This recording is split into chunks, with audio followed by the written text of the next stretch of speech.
Une nuit de... Une jeune fille roule sur une autoroute, traquée par un automobiliste. Elle s'arrête à une station-service, où l'automobiliste la suit. La station-service est ferme et elle est obligée de courir dans le désert. Elle attire l'attention d'un chauffeur de camion qui passe par elle et échappe ainsi la poursuite. Quelque temps plus tard, Bakersfield, le shérif adjoint du comte de Kern, Jodek Deacon, est appelé au bureau du shérif du comte de Los Angeles pour recueillir des preuves concernant un meurtre récent. Deacon est un ancien inspecteur du shérif de Los Angeles et, pour des raisons qui seront révélées plus tard, il n'est pas apprécié par la plupart des flics de Los Angeles. L'une des rares personnes qui semble heureuse de le voir est Flo Dunigan, le médecin légiste. Deacon a toujours la réputation d'être un bon détective et finit par accompagner Jimmy Baxter, récemment nommé inspecteur principal, sur les lieux du dernier d'une série de meurtres commis là. Deacon remarque des similitudes entre le mode opératoire du meurtre et celui d'une ancienne affaire de meurtre en série qu'il n'a pas pu lucider. Cette nuit, une femme Rhonda Rathbun est suivie par une voiture alors qu'elle fait son jogging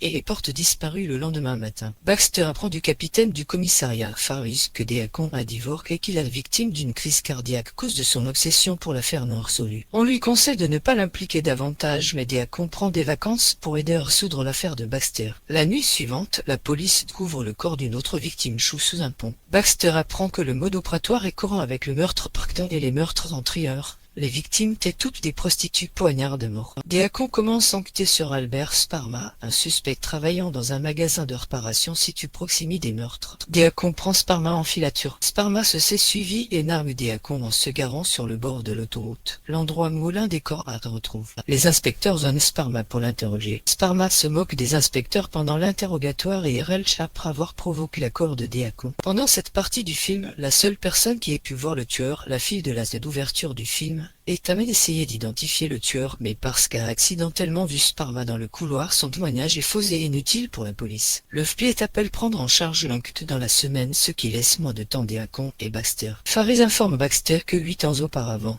Sparma a avoué un meurtre qu'il n'a pas pu commettre puisqu'il en est loin de 10 000. De plus, il est obsédé par le crime et n'est donc pas un suspect fiable. Baxter et Deacon se rendent à l'appartement de Sparma et procèdent une perquisition illégale. Alors que Deacon fouille l'appartement, il trouve une cachette sous le plancher qui contient des coupures de journaux sur les crimes qu'il soupçonne Sparma d'avoir commis. Un scanner de la police dans l'appartement avertit Deacon que la police est en route pour l'appartement et il s'échappe de la maison de Sparma après que Sparma ait appelé un officier terre. La police arrive et Deacon s'échappe de justesse. Baxter voit Sparma observer l'évasion. Après une fouille infructueuse de l'appartement de Sparma, les détectives filent Sparma dans un club de striptease la nuit suivante. Pendant que Deacon va chercher un caf, Sparma se retrouve seul face à Baxter. Baxter exige de savoir où se trouve Rathbun. Sparma lui propose de le conduire à l'endroit où il est sans avoir caché le corps de Rathbun, ce que Baxter accepte prudemment. Sparma tente de partir sans Deacon, mais ce dernier les voit dans la voiture de Sparma et les suit avec Deacon. Sparma ramène Baxter dans une zone recul du désert et lui fait creuser plusieurs trous avant d'admettre qu'il n'a jamais tué personne. Baxter est sceptique et continue de creuser. Sparma commence le narguer jusqu'à ce que Baxter craque et le frappe au visage avec une pelle, le tuant.